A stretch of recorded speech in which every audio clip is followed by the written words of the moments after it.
Welcome to the Strong, Single and Human podcast, a real look at single parenting, how to navigate the ups and downs of life with kids on your own while keeping sane. We cover all manner of subjects from domestic violence, dealing with childhood trauma, through to fussy eaters and how to help your kids become resilient. I'm your host, Claire Martin. Welcome. This week's guest, Allison Jayne Ewing, is a psychotherapist and EFT practitioner. She began her career earning a master's degree in social work and spent over 15 years working with abused and neglected children and their families in the inner city of Chicago. After experiencing a divorce herself, Allison decided to focus on helping other midlife women find healthy, available single men who will love and adore them. She works using a powerful tool called EFT tapping to have women clear all blocks to successful dating and open up to the excitement of falling in love again. Her recently published book, Find Love Again, Learn to Date Like a Goddess, is a guide to igniting your inner goddess and finding the man of your dreams.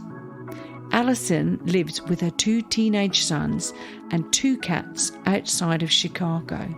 She loves yoga and being in nature, having coffee in the morning on her porch swing and traveling the world at every chance she gets. This is the Strong, Single and Human podcast. Hi, Allison. Welcome to the podcast. Thanks for coming on board. Hi, I'm excited to be here. Thanks for having me. Oh, no, I can't wait. I think I need to learn about this book that we're going to talk about and the book that you've written. But before we get into all of that, give us a little bit of background on you and how you came to write a book about dating. So I was a psychotherapist for 20 years, a traditional talk therapist, and I ended up in my early 40s getting a divorce. And at that We've all point, been there. Right? Most of us listening, I'm assuming, right? So at that point, what I realized was I knew an awful lot about the psychology of individuals, but I did not know very much about couple psychology and that whole realm. And so I thought, okay, I guess this didn't work out for me. Maybe that's something I should look into and learn more about. So I'm just kind of one of these intellectually curious people by nature.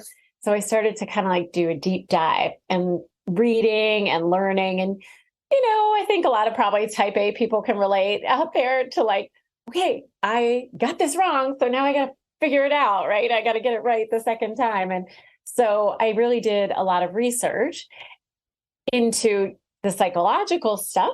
And then I was obviously dating and single on my own. Yeah. And then I gathered like a kind of, I call them my goddess posse, but a group of women around me who were also single, divorced, and dating. And so I basically took their stories, my experience, and my background in psychology and everything I learned about relationships. And I pulled it all together in this book. And I added the little cherry on top of the EFT tapping, which I know we're going to talk about. Yes. And so that's how I wrote the book. So I think of it as I wrote it like a love letter to my fellow single dating women at midlife. That was the vision and the mission that I had with the book. Wow. Okay. So it sounds like you pulled together a therapy group about dating, because let's face it, like dating is not at our age. Well, I don't know. I think dating at our age isn't too bad. Like I'm not so worried about dating because I've got everything. I'm an independent single woman with my son, right? Mm-hmm. So I sort of got everything that I want. I don't need for anything. Like, do you know what I mean? Like, yeah. I don't need for money. like always a little bit more is always good, but like I don't really need for money. I'm like happy there. So yeah, but I agree, like sharing my life with somebody and having somebody in my son's life would be great, right? Yeah, but it's like, how do we attract? Because my track record isn't really good, right? Yeah, a lot of us have that. I've had some good ones, right? But there have been a lot of frogs, right? Right. And I'm not sure I've actually found my prince yet. So how do we get ourselves from these disruptive, destructive relationships? How do we actually go out there in the dating pool, in the big sea, and find healthy, normal people today? And I say people because, I mean, women and men, you know, all of that. Yes. But it's healthy people. Right. Actually date. Right. And that reminds me, I'll give a caveat. The book is definitely written and geared towards a heterosexual woman post-divorce. And so there's certain things that I talk about, but of course, these principles, a lot of them will apply in, you know, any kind of dating and relationship situation. So what I truly believe, and what's the premise of the book, is that when we do our own internal work and kind of clean up our side of the street on the inside, then what we attract from the outside changes. Okay. And sometimes like that sounds a little like magical thinking, right? Or people are like, how does that work? But I talk about in my book some of the neuroscience behind that. Actually, there is some facts here that we're dealing with. And one of the main things is there's a part of our brain called the reticular activating system. And that part of our brain is responsible for seeing and identifying patterns. So we get thrown, you know, tons of information at us all day, every day, and our brain has to stream some of it out. We just can't possibly take in everything our senses are bombarded with. So this part of your brain is responsible for that. So let's say you decide, okay, I'm going to get a new car. I think I want a Jeep. I want like a top off, you know, kind of like fun Jeep. All of a sudden you start seeing Jeeps everywhere, right? And you're like, that's right. Wait, were those always here before? Or did they just suddenly start to appear? That's your reticular activating system. The Jeeps were always there, right? They were always there, but we didn't see them because your brain didn't deem it as important. Now it deems it as important. It's going to start to see it.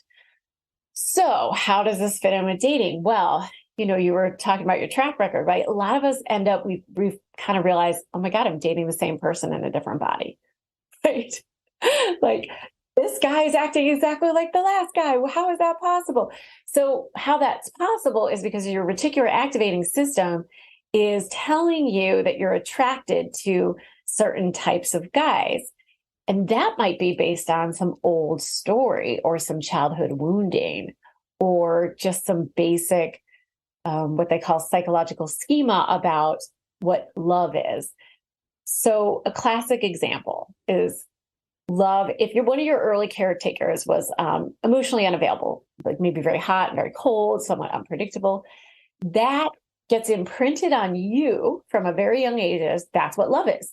A loving person is someone who's hot and cold and unpredictable and pushes and pulls. Wow. Right? Okay. So if that is what your psychology deems as love or feeling in love, then your reticular activating system is going to go into a bar and narrow in on, 2 out of the 10 guys that are hot and cold and emotionally unavailable. And your brain will tell you that you're attracted to that person because it's a match for this psychological schema of what love is. So how do we change that? Because if it's been inbred into us from a very young age, I'm thinking it's going to be pretty hard to change. So yes, the answer is it can be, and it requires a lot of work, a lot of self-awareness, some persistence. Wow, okay. And to me, that's where I'm super excited about the magical tool called EFT tapping, because EFT tapping is not the only thing out there in terms of mind-body things that are really effective, but it's one of the simplest, easiest to learn, It's literally at your own fingertips because you use your own fingertips to tap on acupressure points. And what it does is it's like pouring like water over the fire of intense emotions, and it kind of puts them out. Okay. So let's take a step back, right? What is EFT? Now, EFT is, I'm trying to get this right. Is it emotional freedom? Emotional freedom technique. There we go.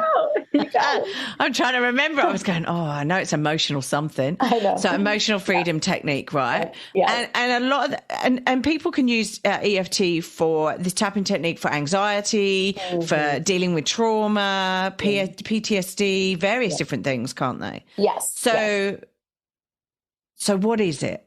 Because I've just said what it can be used for. But what is it? What is it? So it's basically combining some more traditional psychotherapy techniques like cognitive behavioral therapy with tapping on yourself. So self-applied acupressure. So you tap the same points every time. There's 9 points. And this is all, if anyone's interested, they can go to my YouTube channel and see an instructional video, all that. I know I'm a visual learner. But you're tapping these same points every time in the same order. The order's not important. It's just to help you remember it faster. And when you stimulate these acupressure points, it sends this calming signal to the fight or flight center of your brain, to the emotion center in our mid and hindbrain, and it kind of shuts it off. Wow. And so when we're really emotional, the blood actually drains from our frontal lobe, and it concentrates in our mid and hindbrain. Our mid and hindbrain, that's the emotion centers. That's why when you get really angry and then later you look back and you're like, I wasn't even thinking straight. Well, you literally weren't. You see like the red mist come down. That's sort of what it is. Your blood's gone somewhere else and you can't think. Right. And our frontal lobe is like our judgment, our logic, our reasoning. It's all the good part of our brain, if you will, that helps us to make good decisions for ourselves. And so when everything constricts back there, then we're just acting on reaction, on impulse. And so when you do the tapping, it brings the blood back to your frontal lobe. It calms you down. It puts you into this like alpha brainwave state, which is what you go into in meditation or shavasana, yoga, that. And so it just kind of chills you out, and you're able to think more clearly, and you're able to make better decisions for yourself from that place. So how does then EFT help you in a bar choose the good guys and not the bad guys, as it were? That sounds really bad, but like the bad people for you. Right. I mean, I will say that the ideal way would be to work in clearing your blocks before you go into the bar. Okay, that's all right then. Fair enough. Right. However, if you are in there and you're getting all excited and whatever, you meet a guy and you give him your number and then you leave and then you don't hear from him.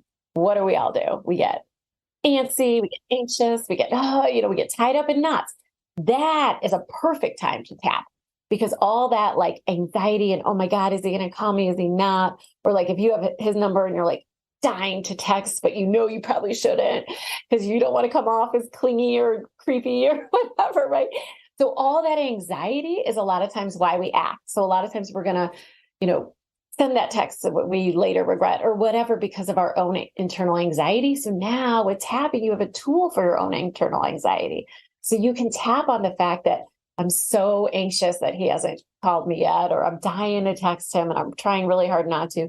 You can tap on an urge. You can tap on a compulsion, all of that.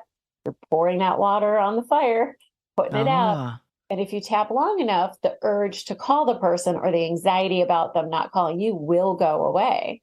It evaporates out of your body. Yeah. So you're sort of then in more of an effective, logical place to then sort of go, well, hang on a minute. Like we went on a date and he hasn't phoned me for 3 days. Like, is that really the guy I want in my life? Exactly. Because, and so you can make better decisions on it. We're not saying you meet better people or meet your soulmate on it, but that you can sort of quash the emotions to a certain extent with to a certain extent. But I'll give you a really interesting example. You can actually meet different people. Obviously, it's not a one and done. But a story I tell in my book is of a woman who had been working on herself for a number of years. It was about 8 years. She'd been doing a lot of things. She was into a lot of healing, Reiki, all that, but she was doing tapping along with it. And one day she gets in the elevator of her high-rise building that she's lived in for 8 years with this handsome guy. And I've seen pictures of him. He's objectively handsome, which I feel is important to this story. Okay. And she had never noticed him before. So she's like, oh, who's this guy? And then they start chatting. And then eventually he asks her out. And they start seeing each other. He turns out to be this amazing guy, super sweet, loving, kind, treats her like an absolute goddess. And one day, a few weeks into dating, says to her, I've had a crush on you for 8 years. I've always been seeing you in the elevator, and you never even looked at me. Because she just didn't notice him because... Didn't notice him because her reticular activating system was looking for the jerks and not... Oh, my God. And what's so unbelievable to me is that it's not like he's this, like, unhandsome guy. Like, he's a handsome guy. And she still wasn't seeing him even a few feet away for 8 years. So it's almost like, you know how you go, oh, I've got a type, right? Like where you go, oh, they have to be tall, they have to be this, they have to be built like this, they have to be independent, know what, you've got we've all got a list in our brains of what these people that we're looking for in the world have to be emotionally wise and all of this stuff. Sometimes when red flags pop up, we should actually not be ticking a box when we do, right? And I suppose is that so that's what you mean by actually taking a breath, coming out of this divorce, taking a breath and doing work on yourself, actually finding out you are worth everything that let's face it, I keep saying to my son, 1 in 4 billion chance of being born right. We are all absolutely amazing specimens of human being. Shapes, sizes, it doesn't really matter, right? Absolutely. We are all absolutely, we're all a bag of cells basically walking around, but it's an amazing bag of cells that can actually fix our own bodies if we cut them and things like that, right? So we should actually think about the positives of being human, not the negatives. And so we all should be worthy. Yes. We are worthy. Right. We are. Right. And I love what you're saying so much, because here's what I think really goes wrong for a lot of, I was going to say women, but I think probably men too, people. All of them. All of us. Is we have this fear. We have this false belief, fear that there's nobody better out there, or I'm never going to find my person, or and then I laugh because I go, I don't care. I'm really happy. I know. The thing is, I think you've got to get yourself to a point where you're really happy with who you are in your life, right? And I think that is the work you're talking about, isn't it, really? Yes. Where it doesn't matter if you never find anyone, because you're happy and content with who you are and what you do in your life. And you don't need somebody to add to your life. You sort of want to share your life. Yes. It's you want someone to complement your life. And so I think, though, that most people aren't where you are. I mean, most people struggle, right? Like, most people feel somehow incomplete or afraid of being alone. That's something you can tap on, the fear of being alone.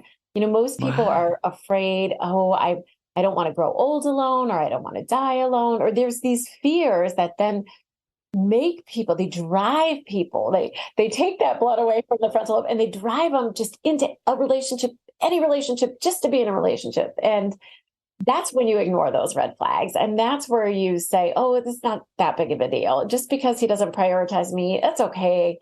His work is important. And so you lie to yourself and you make up excuses for them, and you do these things. And then you wake up several years into it and you think, oh my God, what did I do? I'm unhappy again. So that's the real danger. I completely agree. So how does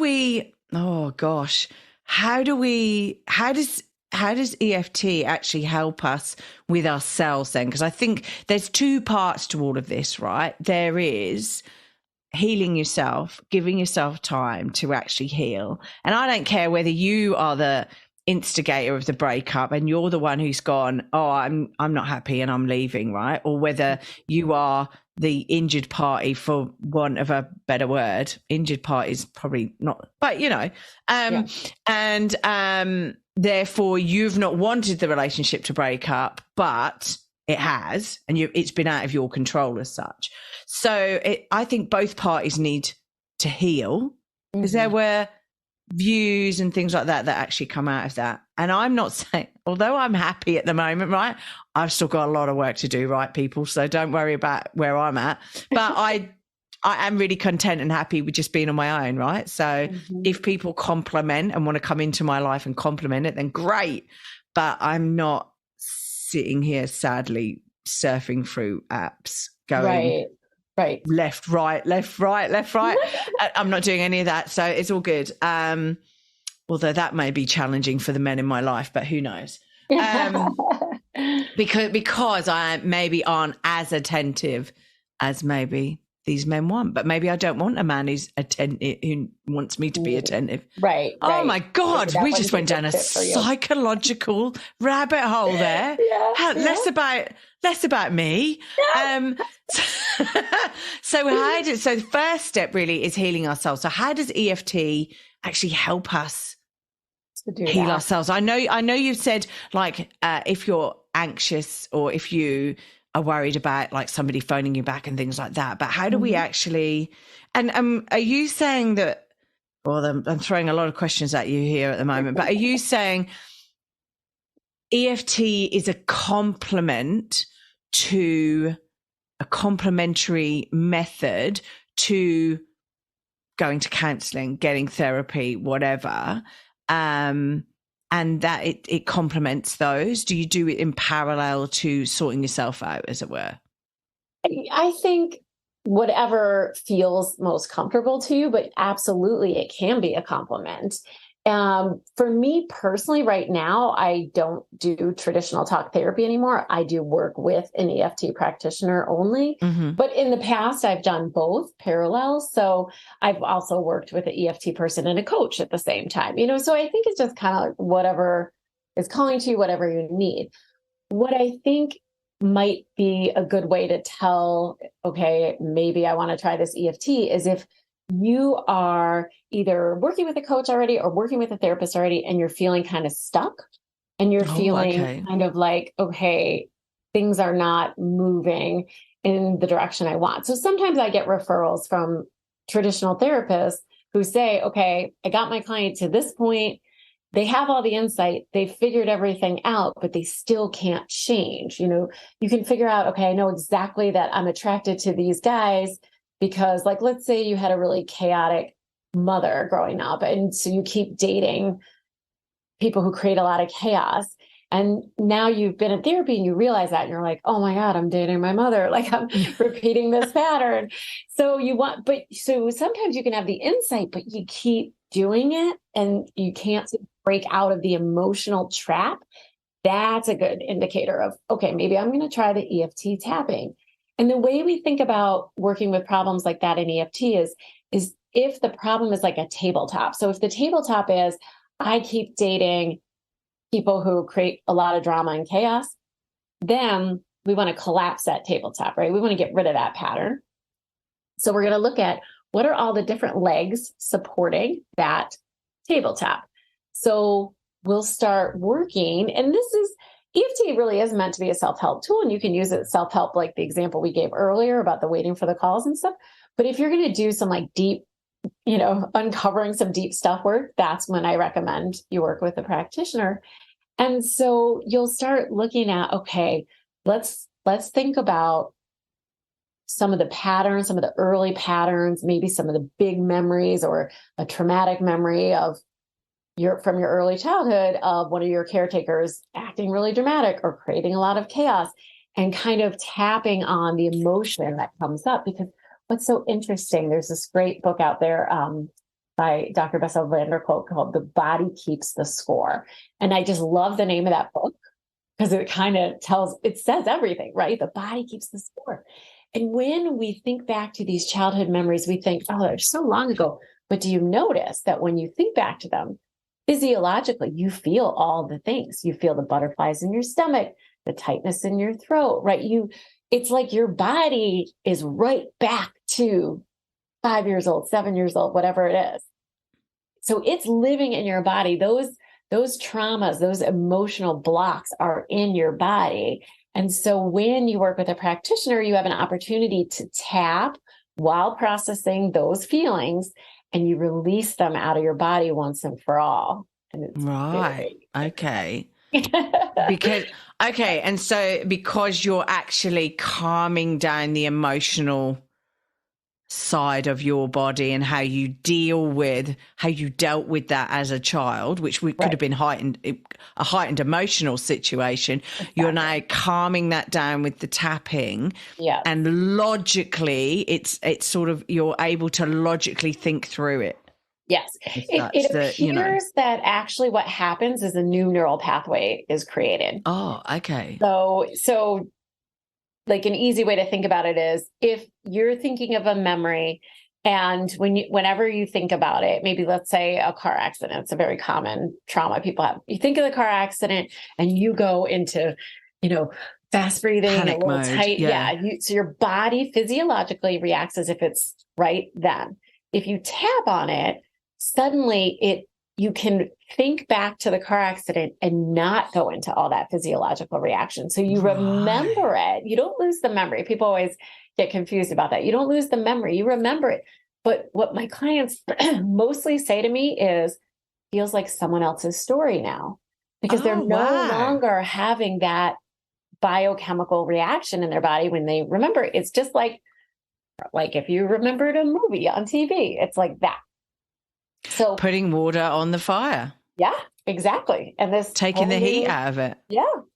Whole new neural pathway.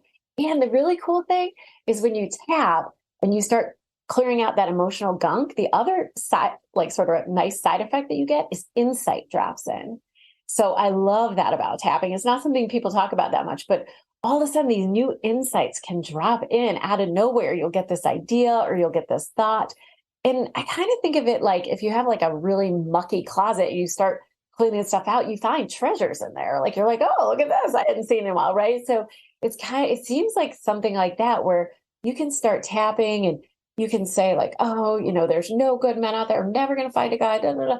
And then all of a sudden you're like, actually, there's like so many guys at my gym that I've like kind of seen and noticed. And all of a sudden, like you'll start like realizing things in your awareness that'll come in and you'll be like, wait a minute, actually, it doesn't matter if there's not a million good guys out there. I only need one. I'm only looking for one guy. I don't need a million guys.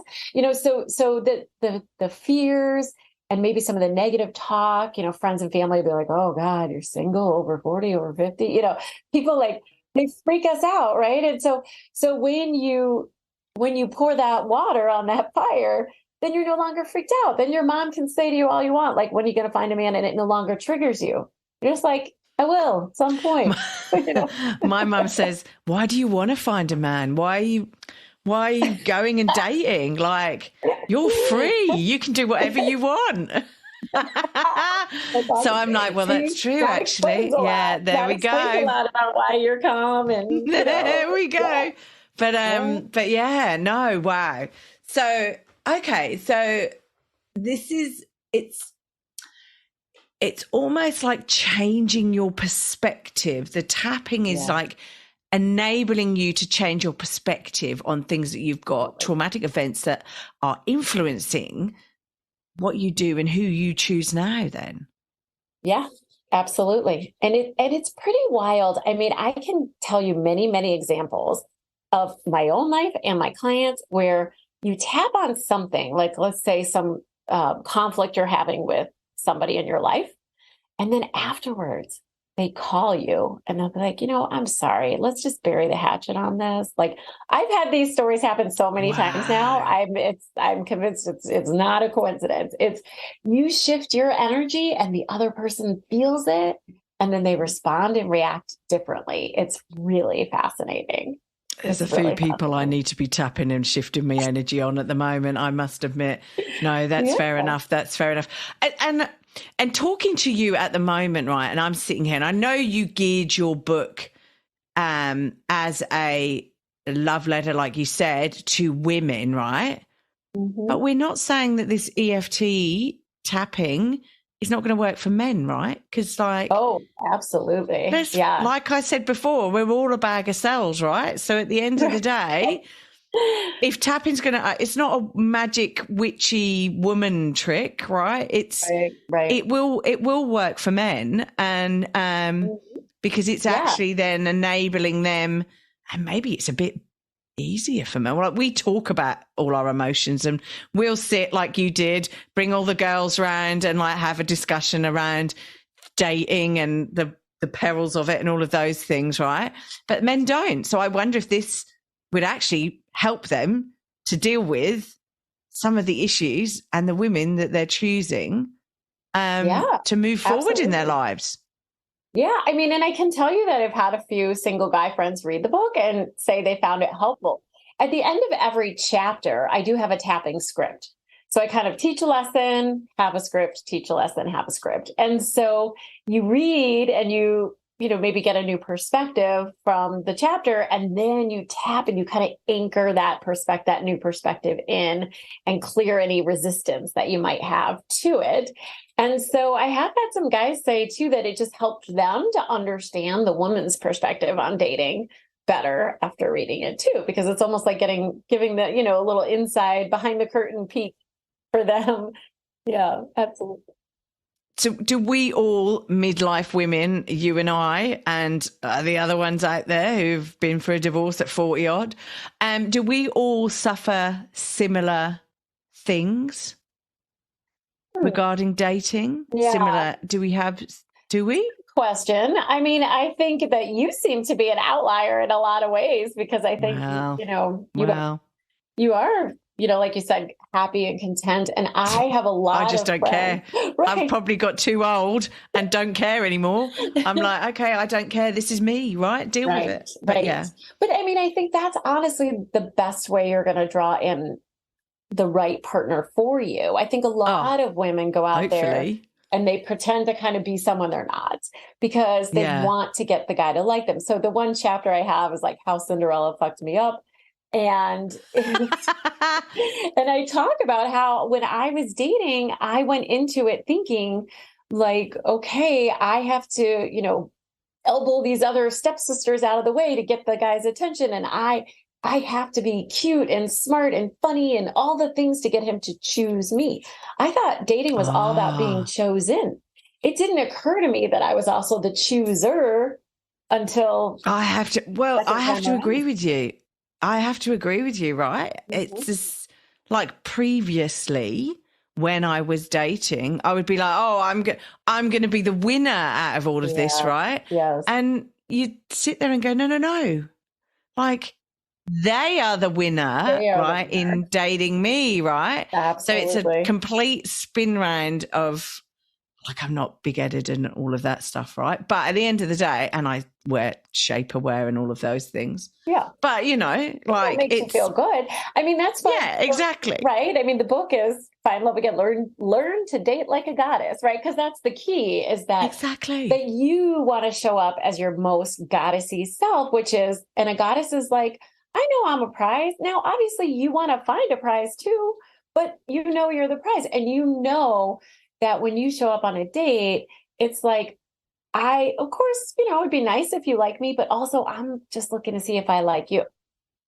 And I don't think most women do that. I think they show up and they've done their hair and their nails. And not that there's anything wrong with that. If doing your hairs and your nail and wearing Spanx makes you feel goddessy, then that's what you should do. So no judgment on that, but it's that attitude of going in. I sort of talk about it just energetically, like leaning in energy versus leaning out energy. So when you have leaning in energy on a date, you're like leaning in, like, oh, I hope he likes me. I hope he likes me. Right. And that's not very sexy to the guy anyway. Like, it's a little desperate. Stinks of desperation, ladies. Don't do it. And men. Right.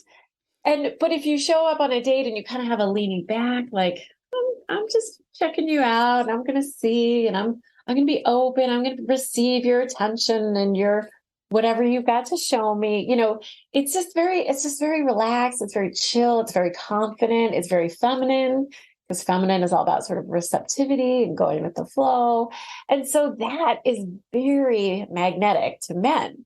And they love that, because then, men like a challenge, and men want to, they want to work a little bit at gaining your interest and gaining your excitement and all of that kind of thing. So that's really the way to go. And honestly, it's very easy to know if you're on a date what you're doing if you just pay attention to your body and you really stay in your body and you notice. I mean, I can tell you, I was on a date one time like this, and then I caught myself because he was so handsome and so just like kind of took my breath away that I was leaning. I just realized I'm on a podcast. I was you're on a podcast. It's okay. I was going to leaning forward with her hands, like her face in her hands, like a gog, right. a gog of this demigod. And then I thought, oh my gosh, what am I doing? And I caught myself in my body. And then I took a deep breath and I leaned back and I felt, my seat in the chair, my back against. So you really, if you can use your body, you're going to come across much more goddessy, because you're going to relax and you're going to just be yourself. And then that's the other thing. Why try so hard to get someone to like you? Because then who are they liking? Maybe not even you. They're liking the version of you that you're putting in front of them. So that's not a relationship that's going to work in the end. No. And that mirror then will slip after a few months. It's got to. Yeah. You can't keep it up all the time. Exactly. So, that's, oh my gosh. Yes, no, definitely. So, what do you think about these dating apps then? Because you can't physically, there are pictures and words written on an app, right? Right. So you can't physically get to know, you can chat with that person, but you can't physically see them, right? Smell them. Right. And I say smell because I dread to think if anyone's listening to this who has been out with me or done whatever, but it is there are pheromones that basically women are attracted to and men are attracted to. Yeah. And that's why when they do experiments with wives and their husbands, they can smell them out, right? Yes. Because they're attracted to them odor. Yes. Which sounds really bizarre, but it's true. It's totally so how true. do we but how do we do this? How do friends make fun of me because they'll be like, what, you didn't like his smell? I'm like, I didn't. It's it's one of those things. I can meet a guy I know right away. So, okay. So but this is true. But you're right. No, it is. True. It is because you can find them so attractive online, right? And go, wow, they're awesome. Their picture's fab. And then you meet them for a coffee or whatever. And then you go, oh, wow. No spark, no mojo. No chemistry. So I always say there's a big, big difference between 2D and 3D, so that's the problem with dating apps is you're basing it on 2D. So my advice is two things. One, I do think it's good to get on a date as quickly as possible because you could chat up forever. And then, like you're saying, get there and there's no spark.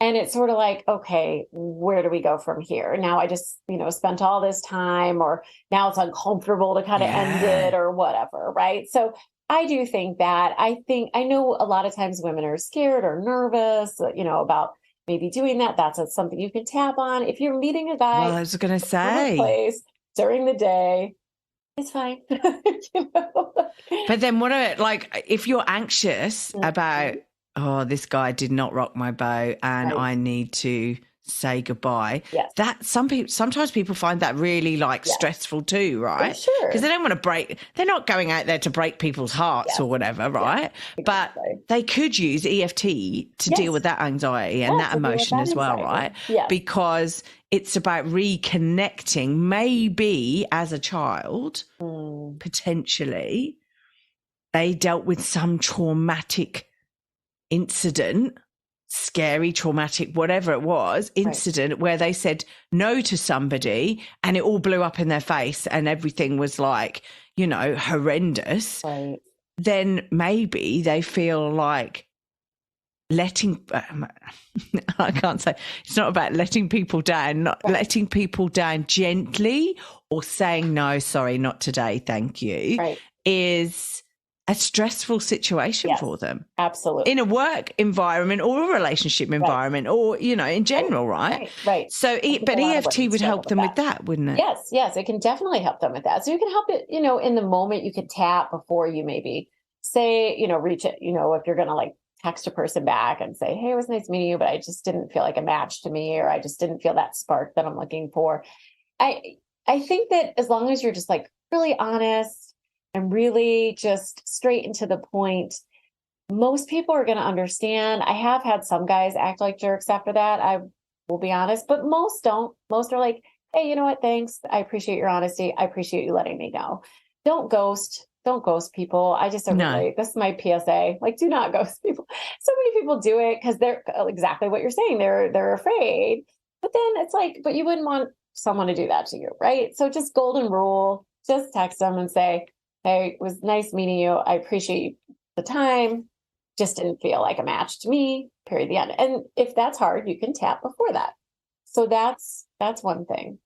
The other thing that I'll say when it comes to online dating is one of the tools I talk about in my book is I just call it green, yellow, red light. And it is the way to kind of tune into your own energy before you go online. And so, if you tune in and you're like, you know what, I feel like a goddamn goddess right now. Like, I am awesome. I am a catch. And you know what? I'm going to go online. That's the perfect time to go online. So that is your green light, full on high goddess vibe energy. When you go on in that energetic space, guess what your reticular activating system is going to do? Oh, this guy's good. Oh, this guy's good. Like, you literally will see more guys because you're in that positive headspace that kind of says, like, I'm worthy. I'm going to find a guy. So it's actually going to see more guys. And then that is when, you're going to feel good about going online. Red energy is like that negative, like, I guess I got to go online because I want to date for this wedding next month or whatever, right? And so, but you're not feeling it. You're like, oh, online sucks. These guys suck. Oh, another ugly, bad, bald, whatever you want to say. Right? Your just head is like going with all this negative talk about online dating. That is not a good time to get on, because you get on, it's just going to make you feel worse. And guess what? Your reticular activating system is only going to see the guys that you don't like. And then it reinforces that belief that there aren't any good guys on there. So then the third one is the yellow energy, which, as you can guess, it's right in between. So you're kind of like neutral. You're like not super excited, not feeling super high vibe, but you're like not down in the dumps either. And you're like, I guess I'll go on. So I also say with yellow, never go on with yellow. So don't go on with yellow energy, because it will bring you down to red very quickly, because your reticular activating system will only see, the negative looking guys. And oh my God. I know. And that's because we have this part of our brain, this negativity bias. It's not really part of our brain, but it's how our brain operates. So we are 10 times more likely to pay attention to and pay attention to and stick with negative stimuli versus positive stimuli. And I know it's a bummer. And that's why, your boss can tell you like 10 awesome things in your review, and they give you like one thing of feedback, and you just go home and all you can do is think about the one negative thing or the one feedback thing, right?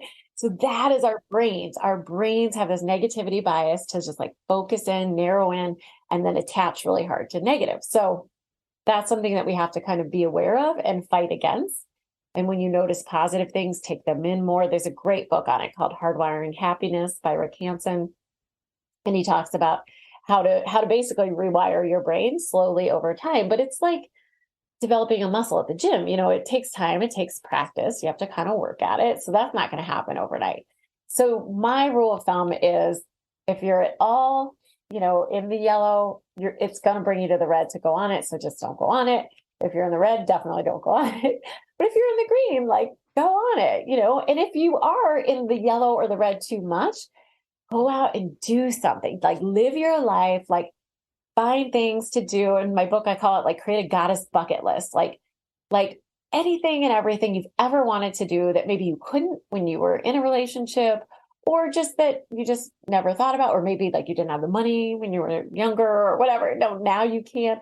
And make a list and then have it nearby so that when you need to like move yourself into that higher vibe, you can pull out the list and be like, all right, what do I want to do on the list? And I say have a mix of like little things and big things. Like it can be like something little, like I've always wanted artwork on my nails. That's something you could do right away. Or it could be something big, like I want to learn sailing or whatever. So, just having that mix of sort of big, audacious, like really exciting things, and then just sort of some other littler, pleasurable things, but all of it just designed to like make you feel juicy, make you feel excited, make you feel like you love life. And then when you get into that space more and more and more, then you are going to start loving life. And guess what? When you're out there like loving life and having fun, you are extremely magnetic. Guys will be like, who is she and what's she got going on? So because they read our energy too. Yeah. Well, yeah. And the thing is, I think too often we lay there in bed and we're watching Netflix, or we're surfing through Insta or whatever. And then you lay there and you go on your dating app and you flick through, oh, let's have a look at some people. And like, that's not the best mind frame to be in. Definitely not. And definitely not at that time of the month either, ladies. Because I'm like, that's angry guy. That's definitely angry lady, angry. I mean, some people don't go through, I'm just talking about my time of the month, but like, yeah. Yeah. It's, sure. If you're hating the world for 2 days, which some of us do, right. I know I've just painted every woman with that brush, but I'm mainly talking about myself. Do not go on a dating app when it's hating the world week. All right. Yes, because not a good idea. It's not going to be good. It's not going to be good. No. However, I'm going for a float tomorrow. So I'm doing one of these float tank things. Those are awesome. So maybe I should go on a date night when I come out of the float tank. Who knows? That could be a good time. Absolutely. Relaxed, chilled. Yep. Who knows? But yeah, okay. This is fantastic. So where do people learn about, one, the book, and then two, EFT? Where can they, can they go to your website and learn about EFT on there? EFT is global, right? So I'm assuming there would be local practitioners. Can you do EFT online? I mean, I don't know. Yeah, well, I actually see all my clients online. Oh, well, there we go. Yes. But there are definitely practitioners worldwide. So my website is learntodatelikeagoddess.com. And anybody listening actually can go there and download a free ebook copy if you want an ebook copy of my book. Wow. So that you can kind of get started and get an idea of what EFT is. Also on my website, I do have a whole how to tap page with video instructions and written instructions. So whatever kind of learner you are, you should be able to get it from there. Of course, my book is available on Amazon if anyone wants to buy a copy of it. The main thing I actually do with the book is I have an 8-week online course, Learn to Date Like a Goddess course. So I do work with women in that course to kind of basically sort of reset your whole frame of mind around dating and use the EFT tapping to clear away the blocks and become more magnetic. And I've been having like great success with women coming in saying, I've got nobody chatting me online, to like halfway through the program being like, I have so many dates, I can't keep the guys straight. So I know that it does work to sort of change the inside and bring in change on the outside. So that's been some really exciting stuff. But I also had someone have similar results just from reading my book. She said she went into her therapist's office and she was blabbering away about, oh my God, I have this date and that date, and I don't know what to do because both these guys like me. And then this third guy asked me out. And the therapist said, whoa, what happened to you? For months, you've been sitting on my couch like Sally Sadsack saying there's no guys out there in their 50s. I'm never going to find a guy. And now you have 3 dates. She's like, actually, I have 5 dates. She's like, you have 5 dates in 1 week? What happened? And this woman said, yeah, you know what? I actually read this book and I did the tapping, and all of a sudden, guys just started asking me out.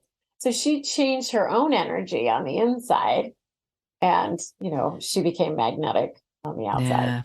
Yeah. And I suppose if people read the book and find that, they're getting stuck, get in contact with you, and you might be able to shift the energy a little bit more with some practical help as such. Yeah, absolutely. Yeah. People can also follow me at Allison Jayne Goddess Maker on TikTok and on Instagram, and hit DM me, and there's little tips or tricks. God love you. God love you for doing the talk. God love you for doing the talk. That's full on. The one thing I will say though is, please, if you get my book, do the tapping with it. I have had some people just read it and not do the tapping scripts, and I get it. It's like you're reading it on a plane or you're reading it, whatever. And so you're going to skip the tapping. But I really strongly encourage you not to, because that's when the magic happens. The people who've had the best results is because they actually do the tapping in there. That's when things really start to shift. Yeah. And I've known about EFT tapping for some time. So yeah, it definitely has an effect and changes your emotional perspective on things. So yeah, no, definitely. So final question for you, and I've changed up the final question, and listeners, it's no longer what book would you recommend, although we've had a couple of cheeky books out of Allison already with this interview. But what has been the best piece of advice somebody has given you that you still follow today? So the best piece of advice that I've been given around dating was given to me actually by the wife of my mentor, who does the tapping with me. And they are such a happy couple. They're definitely someone I look up to. She says, something that is a pebble in your shoe about your relationship early on will be a boulder 10 years in.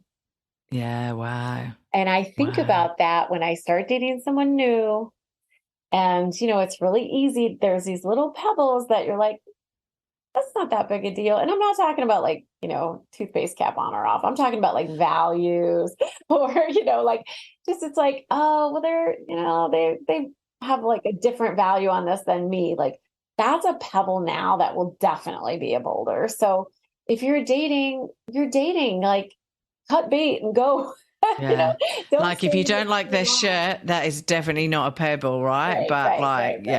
Right. But if they've got some view. Yeah. Like if you're really, let's say you really have very different perspectives on religion, or, if something with their family is really, if their family's really enmeshed and you're not used to that, and that wouldn't feel good to you, something like that. I mean, obviously some of these things you might want to talk to a counselor about and make sure, but like, there's certain things I think, I know my most recent relationship, he was not a very active person. I'm a very active person. I like hiking. I like biking. Like, I want to spend my later years going on active vacations. So that was a pebble, but there was so many other good things that I was like, I'll overlook that, but then eventually I was like, this is not going to work long-term, because that will be a boulder. For sure.